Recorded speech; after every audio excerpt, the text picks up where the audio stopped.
We are going live in 5, 4, 3, but we are live now. Good evening, everyone. We welcome you all to the BOS Day Celebration.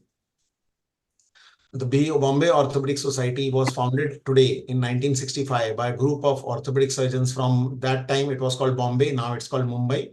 It was the Bombay Orthopedic Club.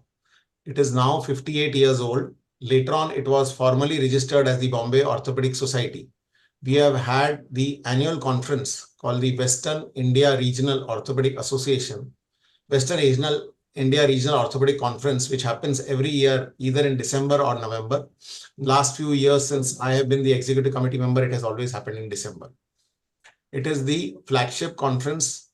The Bombay Orthopedic Society is the second largest orthopedic society of India, of the general orthopedic surgeons, after the IOA. And it is one of the cream de la cream. The people from Bombay Orthopedic Society are invited everywhere, all over India, to give talks. And so today is the Founders Day. And to introduce and say more about the BOS, I hand over to Dr. Sanjay Dhar, whom I have known for 20 years. That 2003 was the first VIROC which I ever attended. And 2023 is the last conference which I have attended of VIROC, which was just finished in December, less than a month back. Thank you, Neeraj. Welcome, Madam Pai, Roopa Pai. Welcome, Dr. Tushar, my sort of a mentor in motivational. So we are thankful to Madam Roopa for joining us today. As Dr. Neeraj has already said, this is supposed to be BOS Day. Dr. R.J. Khatrik was our founding sort of president and mentor, and he actually started the whole thing. And since then, we have been continuously engaged in orthopedics and orthopedic activity in the city and around the country.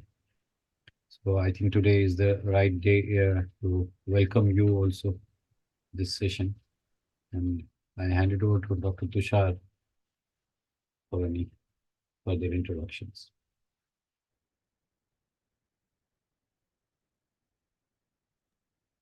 I was actually telling Madam Roopa Pai that Dr. Sanjay Dhar is a living sort of symbol of the Yoga Sutras. He just does it very naturally. Okay. And when I told her that you win every election unopposed, so she says that goes to show that the Yoga Sutras stay alive. If you live them, then you win all battles without having a battle. So to introduce the topic, I'll just share my PowerPoint. So I'm sure this is all visible. So today's topic is Yoga Sutras in context to modern times for the modern orthopedic surgeon.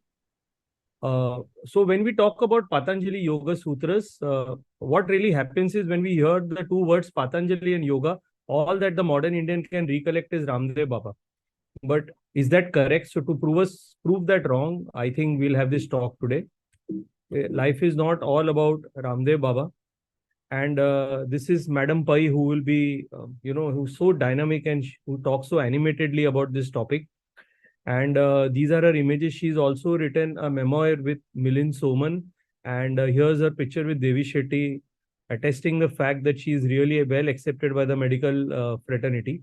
This is the book that we are going to be discussing today. So in my research on Patanjali Yoga Sutras, I realized that Patanjali was actually the serpent form of God, the Vishnu's serpent form, who actually dropped from the heaven onto the Anjali, the wrist, the palms of a Devi. So that is why it's called Patanjali, in his quest to know more about yoga.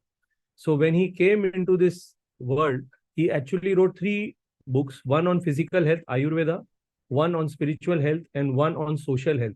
Today's day will be spent working more on the spiritual and the mental health. And it's a 7-ladder platform, actually, so which helps us become from Pashu to Pashupati. So from human form to God form. Okay.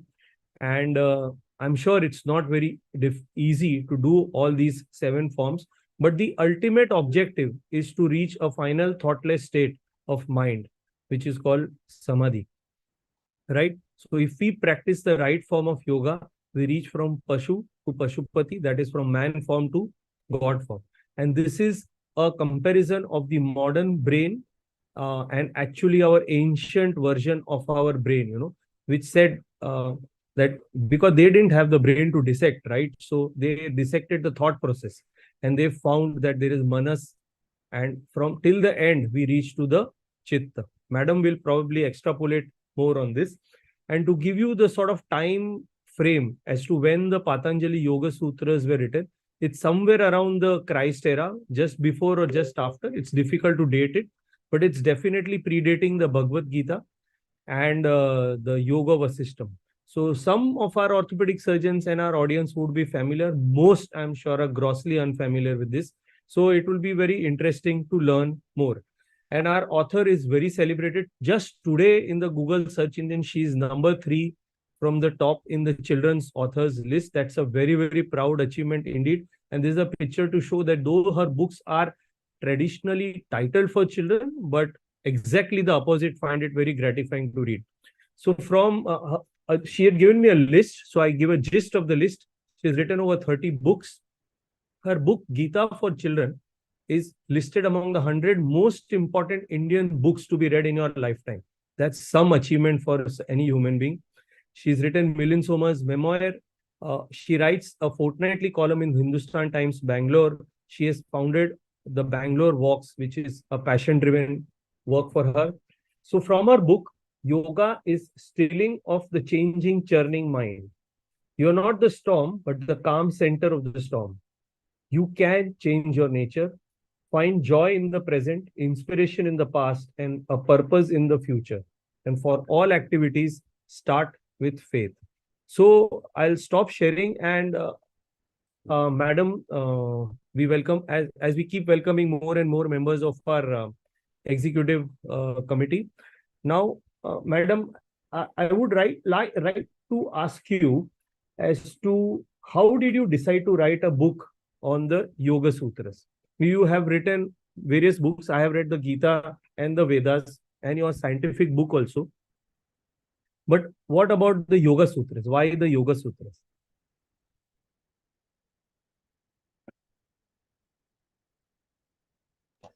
Thank you to the Bombay Orthopedic Society. Congratulations and best wishes for your foundation day today. And I'm very honored that you decided to invite me as your special guest for today. I have spoken here at this forum before. That was during COVID, so a couple of years ago, perhaps 3 years ago. And that was a wonderful experience. And Dr. Tushar and I have been in touch off and on since then. Yeah, so I'm very happy to be here. And thank you for the warm welcome, Dr. Tushar. Yeah, so how did I come? And thank you, Neeraj, also. Yeah. And how did I come to write the Yoga Sutras? So actually, I'm a person with a convent school education background, not at all the kind of person who would be writing books on spirituality and philosophy, especially about the ancient texts. That was not, I was deeply into Indian mythology, but not so much into Indian scripture. But, one thing led to another. There was a combination of chance, choice, whatever happened in 2015. Because of an editor who would not give up and who believed in me, I came to write the Gita for Children. I hadn't even read it. I hadn't grown up in a home that revered it, or I even had a copy of it. And that's why I was a little intimidated by the task ahead of me when I was asked to write a book and, sort of interpret it for children. I said, why am I the right person for this? But my editor had faith. She stuck to her guns. And then when I began to read it, I realized it was a very, very special book, the Gita, and the oldest self-help book in the world. So I wrote about it. And, I was still a little intimidated by what will people say? Will they accept it, etc. It was very warmly accepted, very warmly received. It did very well. And then immediately my editor was like, okay, now write about the Vedas. And I resisted once again because I said, just because I wrote one book about scripture doesn't mean I'm going to be typecast. I don't want to be that kind of person. I want to write about other kinds of wonderful books for children. I'm a children's writer, etc., etc. But after a few other books that I wrote, I felt the pull of the Vedas and the Upanishads because when I was researching for the Gita, I found out that the Gita is really just a distillation of all the wisdoms of the Upanishads. So I was, it really intrigued me to think about what might the Upanishads have said. What did Vedvyas leave out of the Upanishads to put this compact Gita together? So it called to me. I went back, did Vedas and Upanishads. And then again, I went off and did other kinds of books. But then COVID hit. Right after I finished the book on medicine, on the history of medicine, COVID came by just after I had finished, chest thumping about human achievement and how we have now conquered disease. Almost it had that kind of tone, my book. And instantly after that came COVID. And once again, we were all floundering. So it sort of, brought me back to earth a little bit. And then because everything shut down and I had no idea what to do, I decided it was time to learn Sanskrit. I had written all these books, but I had never learned Sanskrit in my life. So I started doing an online course in Sanskrit. I said it's high time. And it was a fantastic course. And my teacher, used to direct us to different Zoom talks that were happening on the subject, somewhat related to these subjects. And one of the talks she directed me to was a talk about the Yoga Sutras. Just so happened. And I had no idea about the Yoga Sutras before this. And once I listened to the talk, it was just a short talk, maybe 45 minutes to an hour.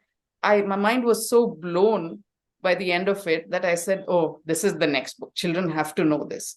And then I began to research it, felt more and more impressed as I went along by the way it was written in such a concise, precise, logical manner. It was really like bullet point slides. That's what Patanjali was doing with it, giving you such amazing instruction, but in such concise manner that I said, this is amazing and I have to do this. That's how I came to write the Yoga Sutras for children. Generally, from our reading, and we read a lot as doctors, we find that people who write concise books have their concepts very clear. Yes. So I'm sure, Maharishi Patanjali, as Maharishi P, as you refer to him in the book, for the kids, must be absolutely rock solid clear on his concepts. So, I'm sure 99% of orthopedic surgeons have no idea of the timeline. So if you could sort of give a timeline as to when it was written. And when you're giving us this timeline, can you tell us whether there is any religious connotation to it, or is there a God involved in it? Okay, sure. So timeline-wise, again, like you said, Dr. Tushar, it's very difficult to date Indian texts because so many of them were orally transmitted for so long. So we can't really figure out exactly when it began. Our only way of dating ancient texts is by texts that came after. If they mention that these texts, then we know that they must have existed before. So it's a lot of cross referencing and slicing and dicing and figuring out, oh, it must have. So a lot of it is very speculative. Even after we started writing things down, we wrote on perishable material, which perhaps got lost and things like that. So once again, we depend on references. And most often, with most of the texts, it's the commentaries that have survived, not the original texts themselves. So difficult to date, but we can give it a 500-year window, 300 years before Christ, between 300 years before Christ and 200 years after Christ. That's the sort of broad window we can put it in. And you mentioned that it predates the Bhagavad Gita. That may not be so. I think it probably came after the Bhagavad Gita, because the Gita is at least 2,500 years old since it was composed and written. I think probably the Gita which is written by Vedvyas, which gets sort of transmitted to us. Probably that. Again, difficult to say, but around the same landscape of time, And what is it about? Is that the next question? What you were asking? So there was a God form. So is it God? Does it have a religious connotation? Yeah, very, very little.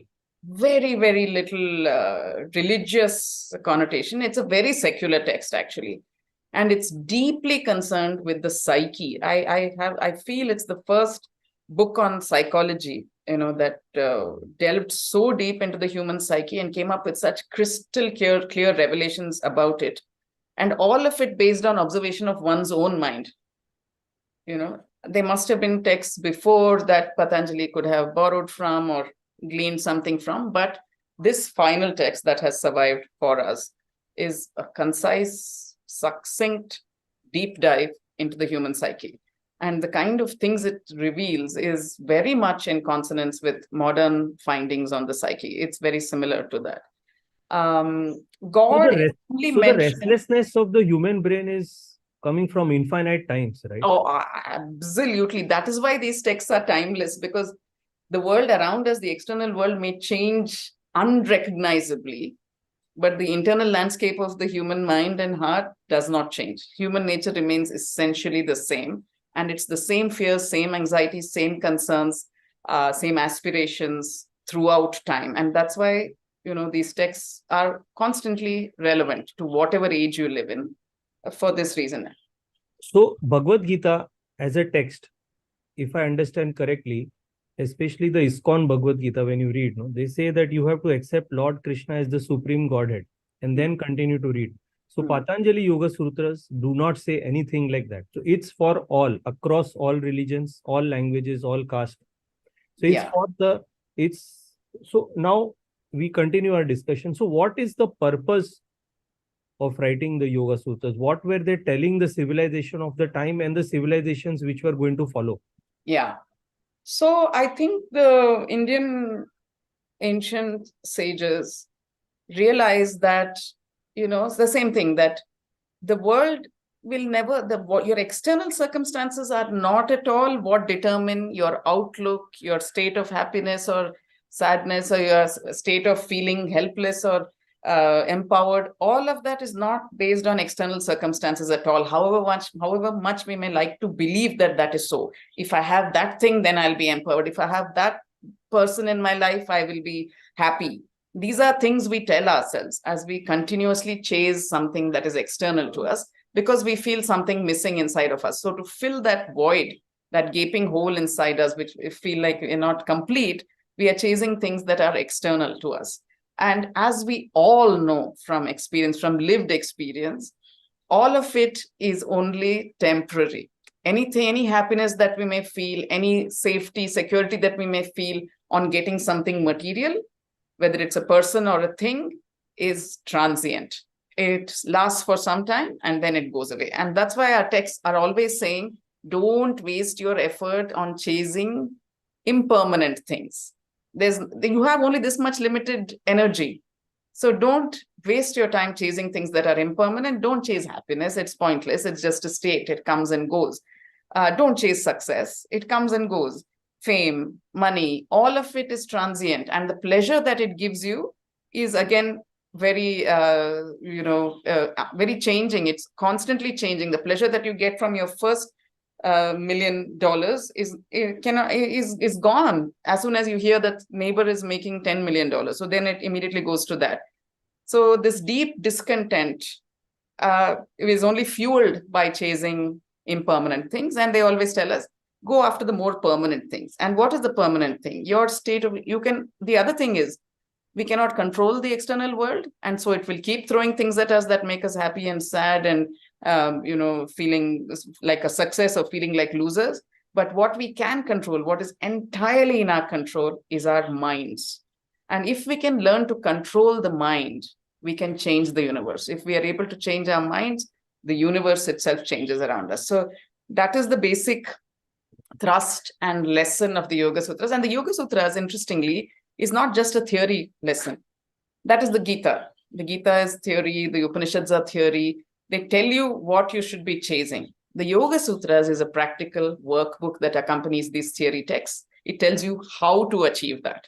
It's like a manual? It's a manual. It's an instruction manual. And Patanjali's basic premise is this, that a calm mind is the root of all, of all happiness, contentment, and peace in life. If you can make your mind calm, if you can, because that is the most difficult thing to control. Even in the Gita, Arjuna says, Chanchalam hi manah Krishna, this is always going all over this place, the mind. If you can rein it in, then, the whole visual of the chariot and the horses and the person riding the chariot and the charioteer. It is a repeated motif in the ancient texts. The Upanishad, the Kathopanishad has it. The Gita has it. In the Gita, that whole visual of Arjuna standing in the middle of the battlefield with Krishna driving his chariot is a reminder of that. And what does that original thing say? The Upanishad, in the Kathopanishad, Yama is telling Nachiketa this. He's describing how the chariot is your body. The 5 horses that pull the chariot are your senses. The reins with which the horses are held are your lower mind, manas, like you pointed out, manas, buddhi, chitta. So that is the lower mind, which processes information, which is fed to it by the sense organs. The 5 horses feed in information. The reins are the lower mind, manas, which processes it. The charioteer who is holding the reins is buddhi, the higher mind, the intellect, discretion. He's the one who decides how hard or how loose to let the reins go. And in all of it, where are you? If the chariot is the body, the charioteer is also not you, the horses are not you, the reins are not you, where are you? You are the rider in the chariot. And you can instruct the higher mind on how tight or how loose to leave the reins. And we know that if it's held too hard, then the senses feel very constrained and you're not enjoying life. And that is also not right. Karma is a very legitimate goal of human life and experience. So you have to enjoy this beautiful world that you are provided with. Your senses are given for that, but you hold it too loose, and the 5 senses, the horses of the senses, pull the chariot in 5 different directions, and you will be led off the path. You will fall by the wayside. Your chariot will be smashed. So you damage both body and mind when you do that. So the whole concept is how hard or how tight to hold the reins, to give the horses enough freedom, but still, yeah. So this is a done deal, right? A lot of listeners would have got sort of lost somewhere in between, who are not really into this sort of mythology. But tell me one thing: you have told us that we require to walk a tightrope, right? As I understand, it's a tightrope. It's a between difficult balance, pleasure and withdrawing from pleasure. Yes. Between being competitive and between being passive. So, does the Yoga Sutras, since you have researched and now written about it, tells us something? Let us say we don't read the book and we just listen to what you are saying. So today, can you read give the us... book? Everyone buy the book. I'm sorry, I didn't mean that. But No. right now, out of the talk, can you just tell somebody that, boss, this you do, and you will be able to, because see, every talk or every thing becomes popular if you can give them a tangible outcome. So what is the tangible thing which you can tell us? Do this and you will be successful in walking the tightrope. Okay. So I'll just start with the first. I'll again interrupt. So as I was reading your book, you have described as per your personalities which yoga you have to follow, right? The karma yoga, the dhyan yoga, the janana yoga, and the bhakti marg. And ultimately, your conclusion was that the dhyan marg is meant for everybody. So to be meditative and contemplative is for all. Yes. Irrespective of how your character is. Yes. So speaking from this, if you can then tell us how to walk that tightrope. Yeah. So I'll just start with, because Maharishi Patanjali is so good at what he says and how he puts that, I'll start with the first 4 sutras. Just like any good textbook, like any good teacher, he puts all of it, the summary, the synopsis, into the first 4 sutras. So first he says, Atah Yoga Anushasana. Okay, Atah Yoga Anushasana means now for the study of yoga. Okay, for the discipline of yoga. So that's how he opens. We are going to use this. This text is about the study of yoga. So what will you ask next? He anticipates the next question. Now for the study of yoga. So next question will be, but what is yoga? Right? And there are so many definitions of yoga. I mean, in the Bhagavad Gita, it said there are 18 different yogas. Each chapter has a different yoga name. So Patanjali's definition is different. So you say, what is yoga? And his answer is, yoga's chitta vritti nirodha. Means yoga is the stilling nirodha of the chitta's vrittis. The chitta is the mind, all-encompassing mind system. to still vritti. Vritti is all the movements and churnings and changings of the mind. What is yoga? Yoga is the stilling of the churning, changing mind. The next question, as a rebellious teenager or as a rebellious person, you'll ask is why? Why should I do this? Why should I still my mind? If I wanted to still my mind, I'll just fall asleep or have somebody hit me on the head with a club. The mind is stilled. Why would I do it when I'm alive and, enjoying life? Why would I still my mind? What kind of an existence is that? So he gives an explanation. He says, Tada drashtu swarupe vasthanam. Then you see yourself as you truly are. He says, then you can see, if you still your mind, you see yourself as you truly are. And you will ask immediately, come on, Maharishi P, what else do I see myself as? Anyway, I see myself as I truly am. I know that my teeth are crooked or my hair is curly or I'm perhaps not fair-skinned enough. I see myself as I truly am. What do I see myself as otherwise? And he says, vritti sarupyam itaratra. Otherwise, you see yourself as the churnings and changings and activity of your mind. So that has to be explained. See, Patanjali kept it very, very succinct also because he worried that with the advent of writing, by the time he had composed this, people had begun to write things down. And he worried that with the advent of writing, people would stop listening. They would read something and they would feel they have understood it, which is good as information gathering, but not as wisdom gathering. The only time wisdom comes is when you engage in a discussion with somebody, you go away and contemplate by yourself. Swadhyaya, you spend some time contemplating by yourself. Tapah, these are the things he recommends. Tapah is great discipline to read, understand, then go away and contemplate about it and have discussions and listen to other people's point of view and then come. So he kept it very succinct so that nobody would understand it entirely. Nobody would feel they have understood the Yoga Sutras simply by reading them. So we have these 4 sutras opening, but at the end of it, you're like, what? I'm still not getting anything, Maharishi P. You'll have to explain it a little further. So he doesn't explain, but his commentators do. And the example they give is that imagine your mind to be like a still mountain lake, the kind you see on calendars or whatever, so still, its surface so unruffled. And when that kind of thing happens, when you see such a still lake, what do you see in it? You see everything around it reflected with 100% accuracy in that lake. Now, if you toss a pebble into this lake, what happens? Ripples begin, the reflection gets distorted. The edges of the reflections get wavy, they get distorted. Now imagine that a storm comes by, whips up the surface of the lake into waves, churns up the bottom of the lake and brings the mud up, and it becomes like this roiling kind of muddy lake. Then what happens? What do you see reflected in it? Absolutely nothing. Okay, but that's exactly what happens to our minds. If our minds are like roiling, muddy lakes, when it's in such a stormy state, we think we are that, and we find ourselves floundering in it. We find ourselves totally sucked in. We say, what is my life? Samsara is horrible. I can't bear this. But if you still your mind, he says, once you still your mind, try it and see. And he says, try it. If you still your mind, you see yourself reflected as you truly are. And then what do you see? That you're not some impotent, irrelevant, insignificant being caught in this whirlpool of samsara.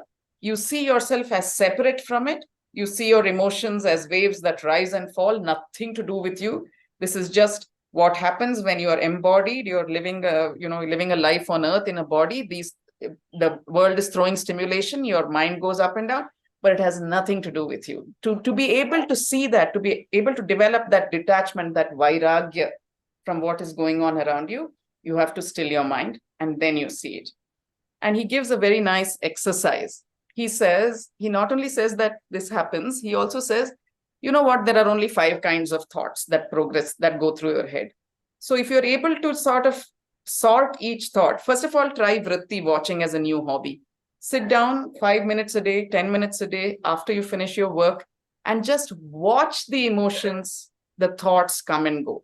Now, meditation, people think like, you have to stop thoughts. Now, that's a very tall order. to stop your thoughts makes you almost non-human. It's almost impossible to stop your thoughts. So Patanjali says, don't stop your thoughts. Just watch them as they come and go. And you will see that if you sort of engage with that thought, but don't react to it, if you just watch a thought of something come in, but don't immediate, what happens? Because thoughts are like waves. What is the nature of a wave? A wave rises and then it falls. But if you don't wait for the wave to fall and you jump onto the wave as soon as it rises and hang on to it, it will suck you down with it. But if you wait for the wave to come and go, you are watching it, it has come, it has gone. So instead of saying, oh my God, that person makes me so mad, as soon as an anger wave rises in your mind, you're reacting to it with your body, with your mind, and then you have ruined your peace of mind. Your mind begins to churn.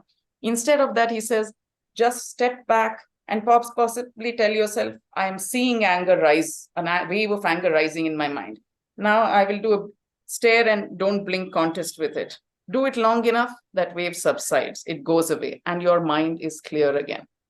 So you haven't climbed onto a train that wasn't yours. You didn't want to, but the problem with us is we climb onto everything. So he says, try this. Just watch your thoughts, practice it. Because he says, abhyasa is the key to achieving results. Discipline and practice, practice, practice. Don't be deterred. Don't feel like I will never achieve mastery of this. Practice. I promise you, if you practice, you will get there. So once you have sort of not mastered, but you have got used to stepping back from your thoughts and watching them come and go, then start classifying your thoughts. He says there are only 5 kinds of thoughts. And you're like, Maharishi, come on, there must be more. How can there be only 5? I can feel 200 types of thoughts just now in my head. And he says, no, let me tell you what they are. So he says, 1 is pramana. Pramana is right knowledge. Some thoughts are right, they are important because they help you function in life. That's pramana. Second is viparyaya, wrong knowledge. Pramana, right knowledge. Viparyaya, wrong knowledge. The third is vikalpa, which means imagination, kalpana. Imagination usually rests in the future. You are getting anxious, you're getting concerned, you're getting happy about things that haven't even happened yet. And that's a waste of time, according to Maharishi. That just churns up your mind for no reason. It hasn't happened. Why are you worrying about it? And then the fourth kind is smriti, which is memory. Things that are already in the past, they have finished, they have happened. Nothing you can do can change what has happened. But how much time and mind space we invest in things that have happened, feeling regret, remorse, guilt, nostalgia, a longing for things that have happened before but not happening now. So that's a waste of time, he says. It just churns up your mind, leave that out. And the fifth kind of thought, he says, is nidra, when you're in deep sleep and there are no thoughts, an absence of thought.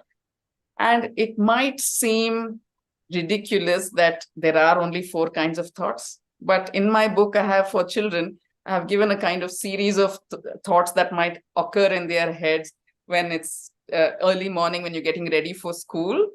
And, I read it out to every children's group and I ask them to say, is it right knowledge or wrong knowledge or imagination or memory? And they manage to get it right every time. And at the end of it, they are stunned that there are only that many kinds of thoughts. So once you're able to put them in their little thought buckets, 4 thought buckets, nidra, leave it, these 4, then you can say these are unhelpful thoughts. Wrong knowledge, where does the biggest source of wrong knowledge that comes and troubles you is WhatsApp forwards, WhatsApp University. Okay, so leave that. Because right knowledge also, he gives litmus tests. Pratyaksha, Anumana, Agama. So how do you know something is right knowledge? Pratyaksha, you have experienced it directly, direct experience and perception. You have seen it, you have heard it, then you can trust that it's right knowledge. Second, Anumana, deduction. Because there is always a fire where you can see smoke, therefore, it's quite possible when you see smoke, you can say there must be a fire. So deduction, logic. And the third one is agama. Agama usually means that which has come, which means usually scripture or holy books, but now we can even take it to think of experts, news anchors that you trust, good teachers, people who care deeply about you and will not give you wrong information. So you can trust that kind of knowledge. If it's not coming from these sources, don't pay attention to it. Let it go. And suddenly you'll find that the number of thought waves that churn in your head have fallen to a quarter of what they were. Already you can begin to see things much more clearly. So this is one exercise you can do.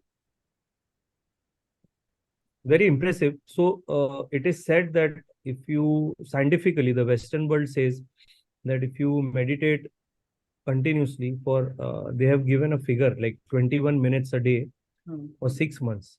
So they say your prefrontal cortex actually increases by 11%. So they are able to actually document it on a functional MRI that your cognitive brain, the thoughts which you are in control of, actually increases physically. So I think what Patanjali Yoga Sutras were declaring before are now objectively documented by the Western world. Yeah. They have also been able to, do MRI, functional MRI of habitual meditators, like those who would be there in the Western world, vis-a-vis the Zen meditators. Means they have got a Zen Buddhist monk who's been like meditating for like 30, 40 years. And then they are notably able to give objective changes in the brain, right? So now, but you know what, this is again time bound. Means it's going to require practice, right? Yeah. Orthopedic surgeons, this is a meeting for orthopedic surgeons, are by core nature extremely competitive. So I don't know about other specialists, but I definitely feel we are very competitive. And so how to remain competitive and yet be meditative?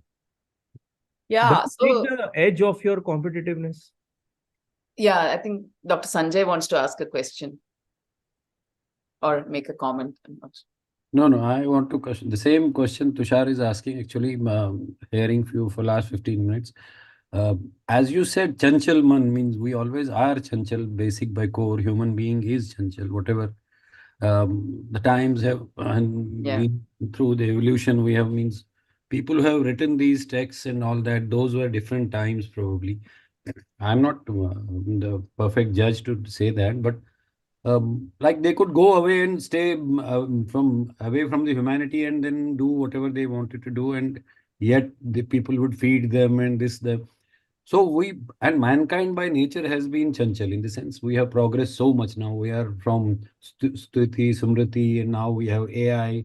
Probably we might be replaced in next 30 years. That we discuss in our own conferences also, that now that robots have come, what is our role in future? So we'll always remain like that as a human being, chanchal. So it is in our personal lives also. Like it is not about money. It is about something which purpose.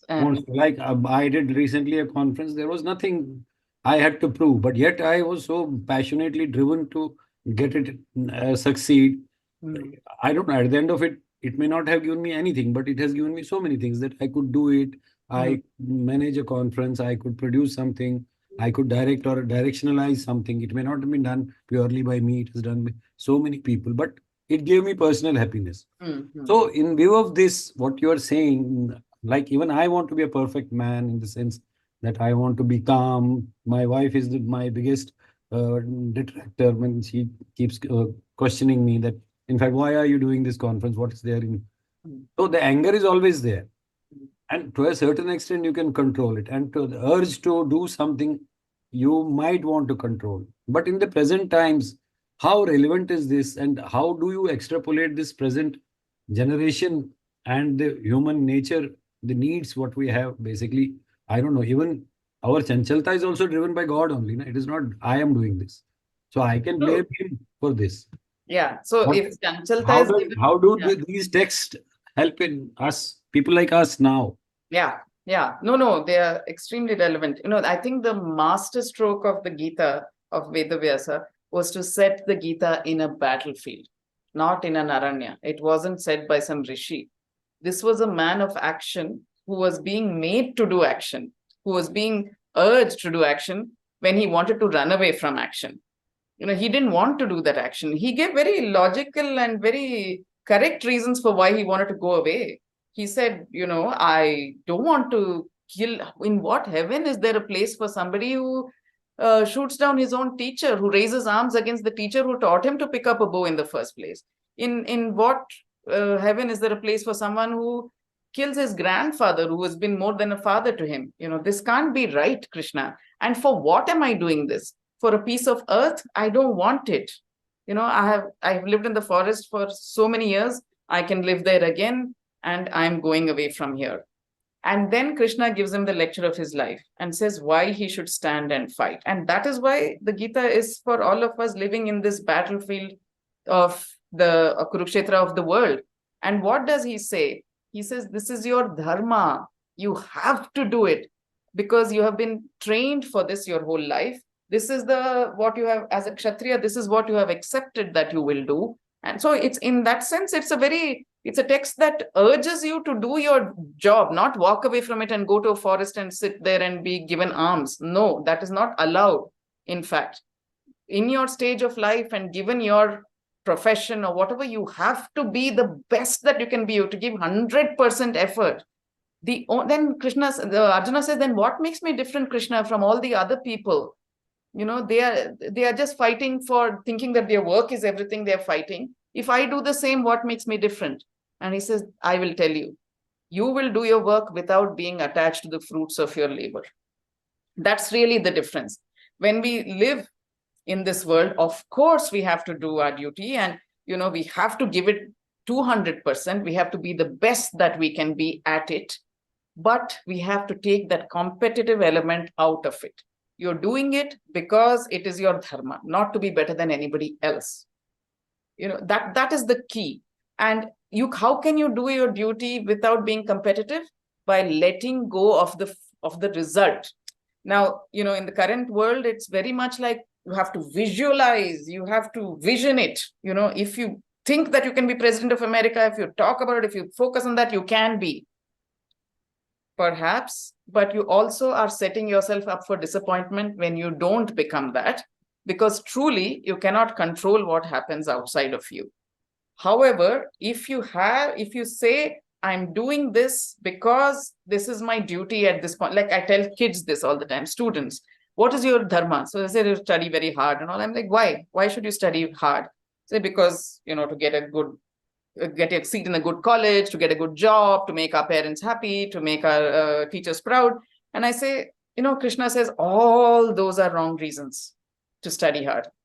You do not study because you want to come first in class. Why? First, you can't control it. So no point thinking about something that you cannot control. Secondly, if you say, I want to come first, immediately you're saying, I want everyone else in my class, no matter how hard they're studying, no matter how close they are to me, to come second, third, and fourth. And that is a toxic wish to put out into the world. It cannot be good for you. So you just do your studies because as a student, that is what you have to do. Give it your 200% effort. As it is, take joy in the process. Do the best that you can do. And as a result of that hard work, if you also come first, excellent. It's quite likely that you will.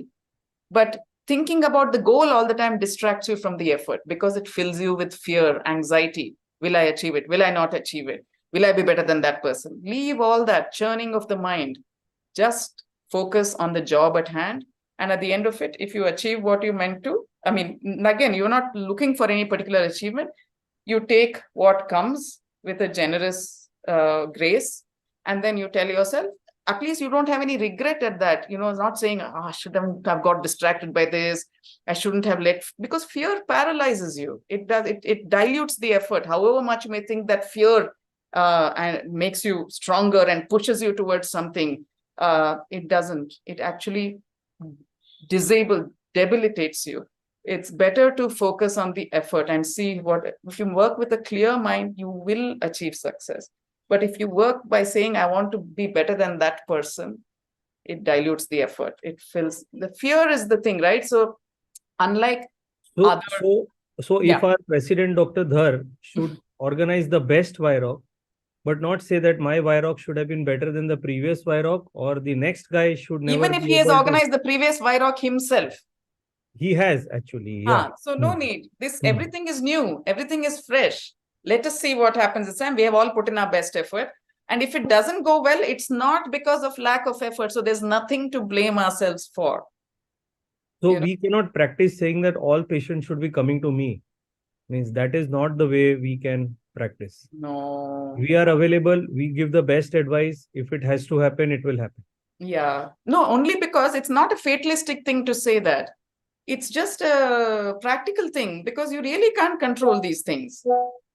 You can control being the best doctor that you can be. You can control giving every patient that comes into your clinic the best of attention, the best of your effort. But you cannot control what happens after that or where they will go.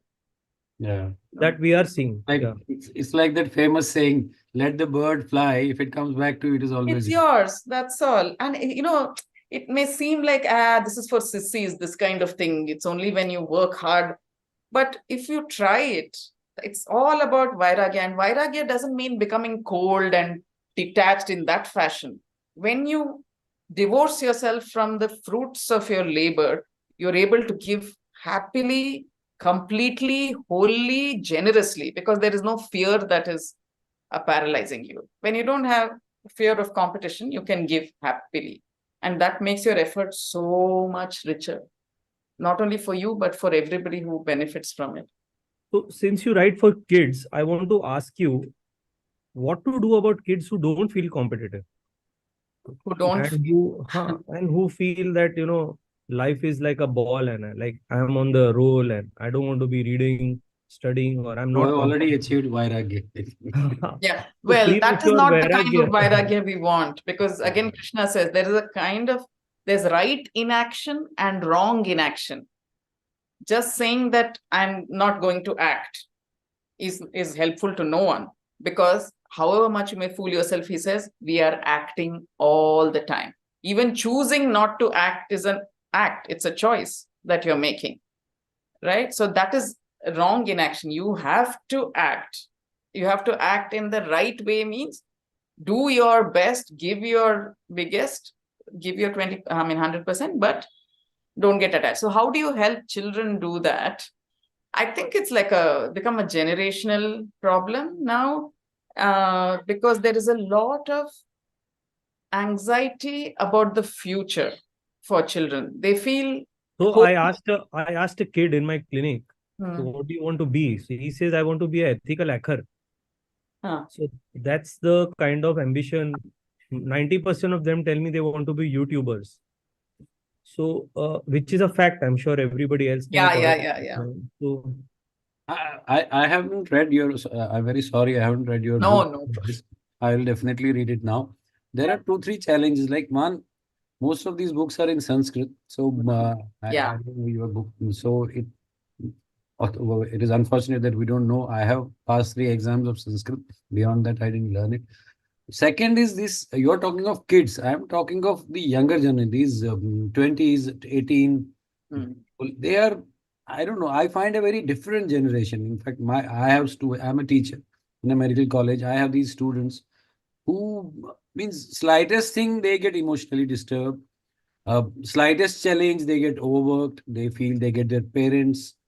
So it's very difficult to handle them. I remember my MS days, post-graduation days, we used to get physically hit also by our seniors, yet we used to love that at the end of. Yeah. I'm not giving credit to that for myself, but in fact, there are now protocols, guidelines, how you should deal with these students, and they are not kids. They are past MBBS, they are doing their masters. In fact, my own son, I would say, they are in their own world. I don't know. So, in fact, they need to read these books. So, how do you sort of get them into this? Rather, we reading it at this age, me at least, Tushar is much younger than me. To me, it may not really matter so much, because whatever I have practiced till now, either it has been right or it has been wrong. Yeah. So now, even if I read it, it doesn't really practically give anything except mental peace to me. Yeah. So these kids, these young generation, or whatever, Gen Z, boys, what we call them, what they call themselves, although I don't call them Gen Z. So, what is how is that perception, can that be changed, or is it we should go with the flow of the day? Like manual for life for them. Right. Yeah, Like a yeah. life manual, No, yeah. but again, very difficult to get them to these texts because they've already made up their minds that it's all fuddy-duddy stuff that we don't need. However, all of them are, I mean, I think there is a real feeling that the world of a dystopian future, they feel it's all getting over. If I may interrupt, your book has been written in the language which they would understand, for That's sure. true. Yeah, That's true. But you how have to tried direct them to yeah, the you book? have written it as a dialogue, then Yeah. as a monologue. You Yeah. keep alternating, so it doesn't get boring, and there are some figures which they Yeah. would identify with. Yeah. Yeah. So we try, I mean, by giving them books that make this knowledge accessible.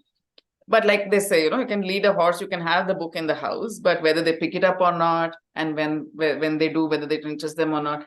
So I feel they're all struggling under the weight of this, dystopian future, like climate change, the world will end by 2030, this will happen. So they operating in great fear, and then that gives them the thing like, what is the point?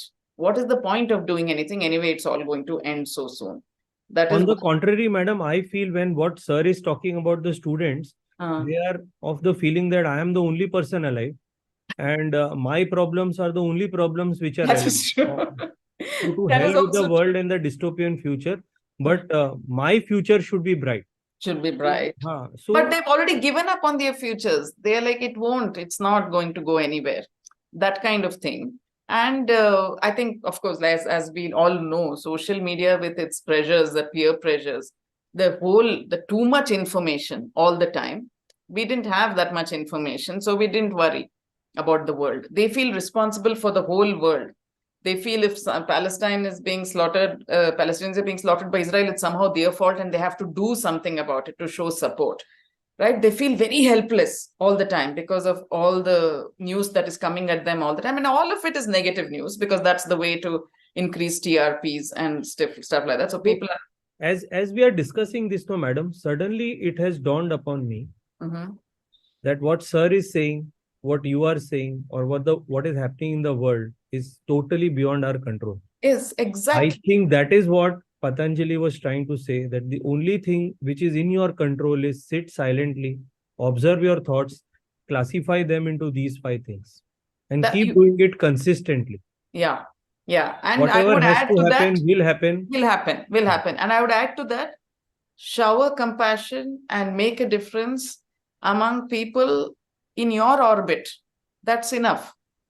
When you make that real difference to somebody in your own orbit, that adrenaline rush and the whatever dopamine high that you get from having actually physically helped someone in your orbit, and you see the results of it in their lives, will actually turn your mind away from what's happening like thousands of kilometers away and make you focus on how can I improve. That actually is the reason I'm asking you. It's like Yeah. you have a 26-year-old boy telling that, sir, I am just suddenly feeling depressed. I want to go home, and he has so much work to do in the ward. What do you tell him? You want to be empathetic to him. You want to simply it is a tough one. But then how do you deal with him? There are protocols that he should not commit suicide. He should not. I never know whether he's right or he's wrong. Or so it means I don't know. In fact, we also need a lot of training for ourselves to deal with situations. Yeah.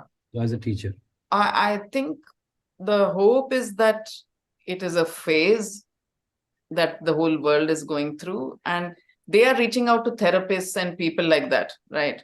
Instead of books.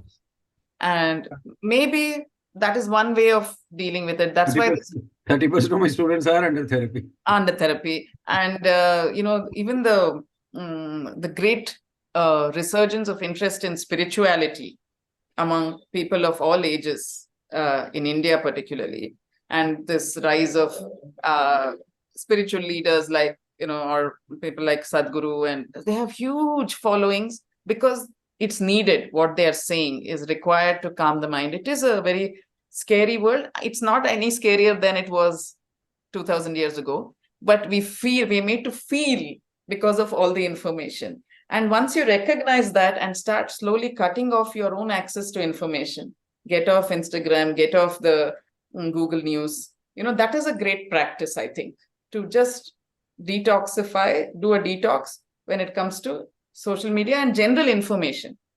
You don't need all that information until you learn to deal with it calmly because I find that this generation, this younger generation, even the 20s and all, my children are also in that age group, is far more compassionate. They feel very deeply. We were quite apathetic. Yeah, something is happening somewhere. We can't They do feel anything. very deeply for themselves as well. That is what sir They is do, trying they to say. do, they do. But they also feel very deeply for other people. And I think if we can channel that deep feeling of compassion, if we can help them channel it into things in their environment that actually make a difference, I think we will be helping them, and they feel more, they feel less powerless. They feel just their presence can effect a positive change in something around them or someone around them, because this feeling of great helplessness is what weighs them down. A great guilt, a great helplessness that we're not doing enough. If you throw away the plastic sachet, milk sachet without washing it thoroughly, you feel guilt. Like people are always making you feel guilty for so many things. So at one Actually, point, from where Dr. Dhar is coming, they are feeling lack of guilt. really? Means actually that's the problem with the About orthopedic work, system. right? Yeah, they feel it's okay to walk away because they need self-care, like, And they have sort of a determined thing, that entitlement. Yeah. But the sense of entitlement is a very big problem. Yeah, I think one of the I things. can't. I don't Yeah. think they're doing it deliberately. No, I don't think They're so. I brought think up- one of the ways, like Dr. Dhar said, is we have to train ourselves, Yeah. see them differently, change. Otherwise, we are always dismissing them.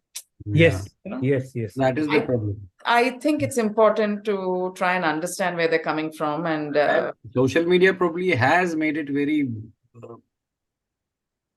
very distinct boundaries, in the sense now you are actually, all your life is on the social media. So Yeah.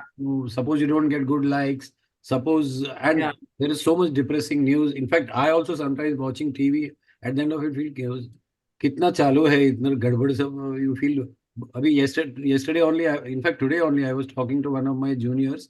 He was saying कि असम में हमको जाना पड़ता है, business छोड़ना पड़ता है.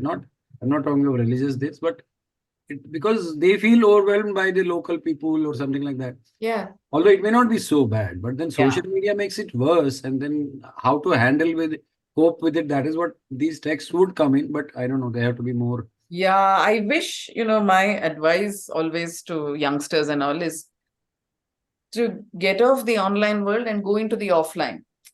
But that is very difficult. Yeah, but when Starts from the very birth, I see. Yeah, in my hospital, I think Tushar must be seeing it daily. Kids, mother, as soon as child starts making the mobile is in his hand because they want to shut him up. I don't know that. So their brain has definitely developed, I think, as ours was. We were much. Yeah, I think it is reaching a kind of, I like to think that it's reaching a kind of saturation point. Yeah. But I must say something, that we ourselves were very different from the world of Patanjali. And we feel that Patanjali's Yoga Sutras are good for us. I'm sure it will hold true for the next generation as well. Yeah, in fact, now we are seeing more of Patanjali everywhere available. That's what. It was not even. I have heard that there are things like Patanjali. We didn't need that. Yeah. Now Patanjali is supposed to from Kashmir, so I never heard of him till I came to Bombay. Yeah. So I think the $1 million statement here is that he wrote something which is very eternal. Yeah. And from the limited talk that we have had for 1 hour is that you sit in silence and observe your thoughts. Yeah. I think that's the conclusion. And then the other thing, I'll just say a small thing, just 2 minutes, is this whole Ashtanga, the 8-step ladder that he's given as a progressive thing to reach Samadhi. And Samadhi is like beyond us right now, it's very, very far away. So meditation, if anybody says, how do you calm your mind? The first thing children or any audience that I speak to will say is meditation. You calm your mind through meditation. But in Patanjali's 8-step ladder, meditation comes as step number 6. So there is 5 steps of prep to do before even you start meditating in the proper way. like dhyana. This kind of watching your thoughts is one kind of simple meditation, but to reach dhyana, you need to do 5 others. What are those 5 steps? That is the important thing. And the Yoga Sutras are the closest thing we have to a book of commandments also, which Hinduism doesn't have actually. It doesn't tell you what to do. It tells you in the circumstances, you decide what is the best course of action. But Patanjali gives you commandments. Like in the first step is yamas, things you must practice towards others. Second step is niyamas, things you must practice towards yourself. And what are the yamas, for instance?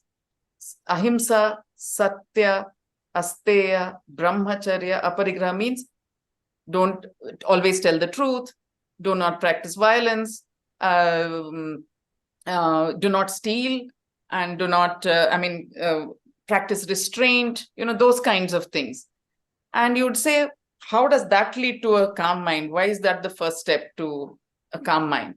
And then the explanation is so beautiful. He says that, if you tell the truth, it's not because most other religious texts, what would they say? Tell the truth because it guarantees you a place in heaven, because God will be pleased with you and he'll give you this reward like Santa Claus. He will put you in heaven if you tell the truth, right? That is the kind of incentive that is dangled before human beings usually. But Patanjali says, listen, you want a calm mind, right? If you tell the truth, your mind is way calmer than if you lie. Because if you lie, as we know, you have to remember so much more. And you have to labor under the anxiety of somebody finding you out that you have lied.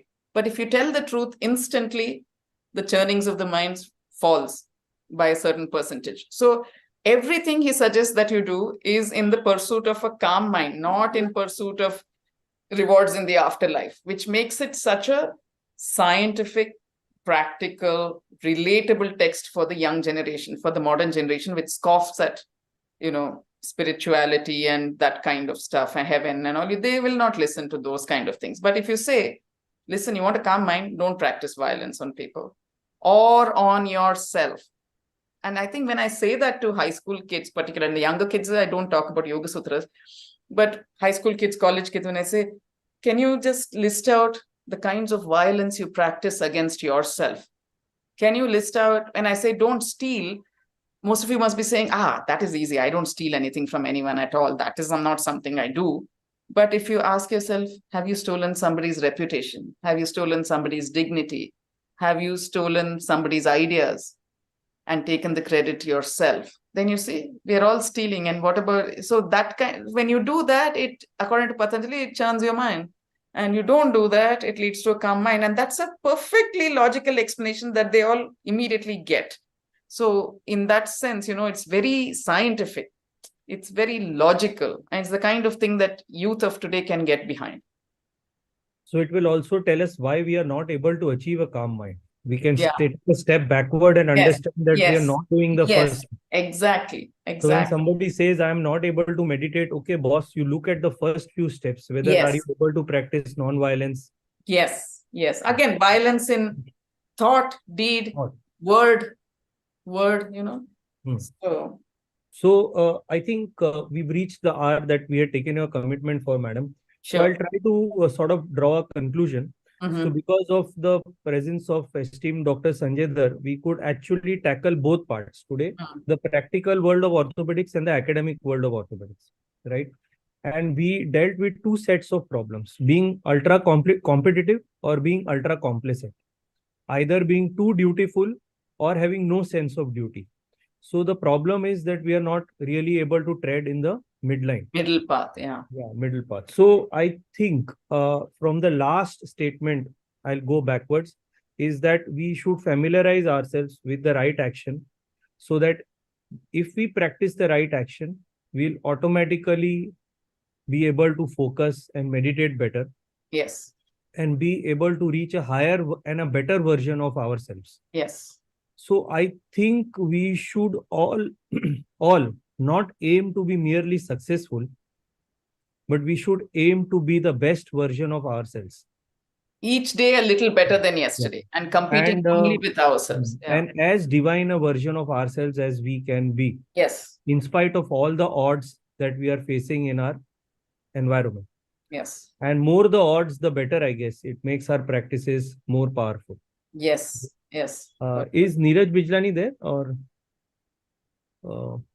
he's not probably? So I think Dhar sir, you would want to make the final remarks. No, it was definitely a very enlightening talk for me personally.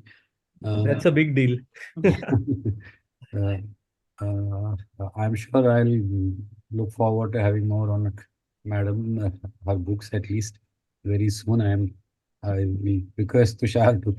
Maybe we can organize a program, a series of program of Madam for the residents. So Yeah. that a 2-3 step program, that would be something very nice where we can also participate and learn. And Yeah, we definitely are hopefully- on the threshold of framing the program for next year. I'm sure we'll have something on that. So what happens is that Neeraj is there. even if some people we are able to help, just a sec. Even if we are able to help some people, it would be great. Definitely. Am Yeah. I seen? I think I got lost. Sorry because of the call. Sorry about that. So, Madam, thanks a lot. Dhar sir, thanks a lot for giving us this opportunity on the BOS Foundation Day to have such an enlightening conversation, which was apt to all practitioners as well as all residents. Neeraj is there, Dr. Dheeraj Sonavne, everybody is there. Great. Sandeep Biraris is there. He looks tired from the past Vyrock and all the organizing that he has been doing. No, So, no, not at all, sir. Thanks a lot, madam. And I'm sure most of us would want to read the book. It's very simply written. It's very easily available. I think we should all procure it. And to the best of our abilities, read it within the next 2 days. That's the right action. Pressure. Yeah, that's the right action for us today. Is it available So, online? Is it available online? Yeah, It it's is. there. It is. Kindle version is also there. Yeah. Great, madam. Right. Thanks a lot. Thanks a lot, Thank you, everybody. Dr. for Tushar. being Thank here. you, Dr. Neeraj. Thank you so much, Dr. Sanjay. Thank you, madam. Thank you very much, madam. Thanks a lot. Namaste. Bye. Tushar.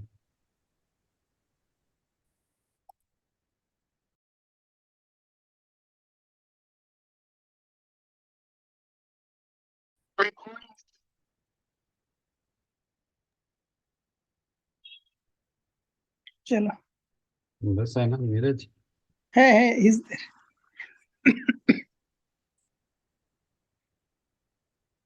Live हो गया stop हाँ अच्छा था sir हम्म। Good